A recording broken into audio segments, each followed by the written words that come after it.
Guys, what is going on? My name is Ryan. I play chess and put my videos online. Today I wanted to continue my series and talk a little bit about a chess tactic called removing the defender.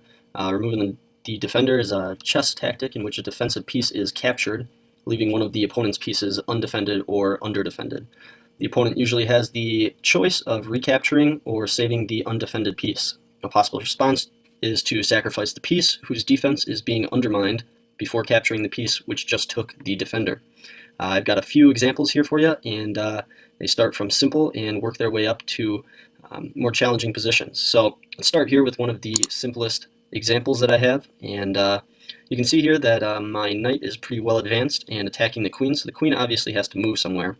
Another thing that's going on is this fork here between the king and the rook is very valuable. So what the player does is he moves his queen, threatening to take my knight. This isn't as good a response as potentially, your d7, simply because it allows me to bring my other knight into play and gain a tempo on the queen. Now the queen cannot take this knight right here because of this fork with the king and the queen.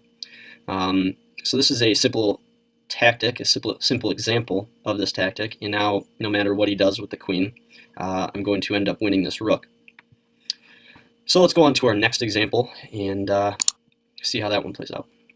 So this is my second example of the removing the defender tactic. Right now I'm removing the defender by threatening the rook and inadvertently threatening taking this knight right here.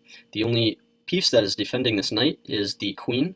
So he has to decide on what he wants to do. He can either save this knight or save the rook. What he ended up doing is saving the rook by trading rooks, but it loses the knight. So he moves his rook right here, and I come in here with check on the king, and the only way to recapture it is with the queen. Now, like I said, the queen was the only defender of this knight, and so it is a free knight now since I have removed the queen. So that was my second tactic, and this is a common mistake that a lot of players will do. And a nice little tactic here to move your bishop here and force this trade. So on to my third example here. This is a little bit more complicated of a position, but we'll see how it works itself out. And it started with him making the mistake of taking his queen off of his back rank and taking this bishop here. This allows me to come in here and mate him, because right now the only thing stopping mate was that back rank protection. So I come in here with check, and it obviously allows him to come in here with the knight, but what it's doing instead is opening up this pathway for my queen to come in here with check. So he takes back, and then this is checkmate right here.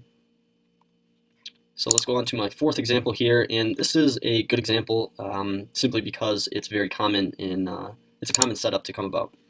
So what he does is he tries to kick my bishop. Unfortunately, when I take the bishop here, he can either recapture with the queen and keep his kingside safety in check, or he can move with a pawn and ruin his kingside safety. And oftentimes what they'll do is they'll just recapture with the queen, because that's the best move in this position. Notice how this knight was the only defender of this pawn. And now when I take that, I'm able to win a free pawn, but more importantly, this pin on the queen is still on. So I basically just win a free knight by removing the defender protecting this pawn. So let's move on to a little bit more of a complicated position.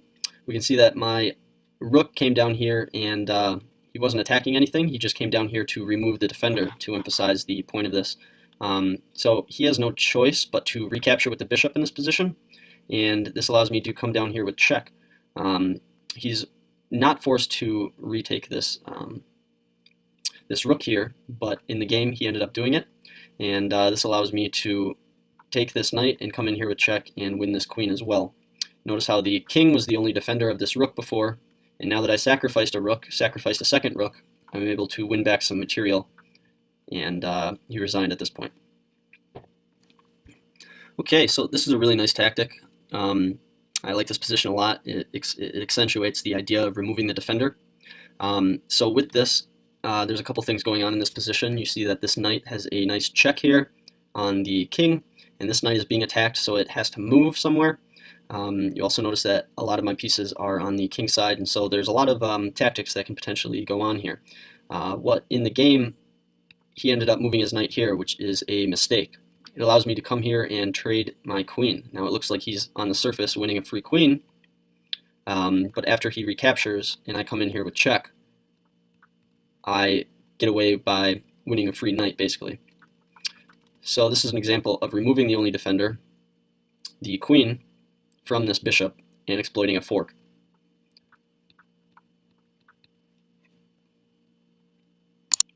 So let's go on to my last example. This is the most complicated position, and started with me sacrificing a rook for a knight, and he recaptures with the pawn. And this allows me to come in here with a couple of really nice checks. So this pawn placement right here is key for this position. It allows me to come in here with check, and now the king cannot move anywhere, and he's forced to defend with this rook. I come in here and check him again and force his queen, because again his king can't move anywhere. I force his queen up. This allows me to come in here with check again and forces the queen back. Now I win a free rook simply because if the king recaptures right here, I win a free queen. So the king moves to the only square it can, and I do the same tactic and win that pawn. Again, if he moves his king away from the queen, I win a free, queen. So he moves out of the way again, and I come in here with a check, and he moves to his only vacant square, and this allows me to come in here and finally win the queen. In this position, if he moves back to the c7 spot, that would be checkmate. For example, if he tries to defend the queen again. Notice how if I move my queen back here, he can't move here, here, here. So it would be checkmate, and his only legal move to avoid checkmate in this position is to recapture, in which case I finally have removed the defender, the king, and won the queen. So anyways, this was my lecture video on how to remove the defender, a very powerful and important tactic to try to use in all of your games, and I hope you enjoyed it and hopefully learned something. Thanks. Bye. What's up, guys? Thanks again for watching my video here today. I really appreciate it, and if you have any questions about any specific moves or anything about the game, please leave them below. I'd love to answer those. And last but not least, if you got anything out of this video at all, or you just simply enjoyed it, I would highly encourage you to subscribe. It helps me out a lot, and that way you can, get in touch with any future videos that I put out. Anyways, have a good rest of your day, and good luck in your chess.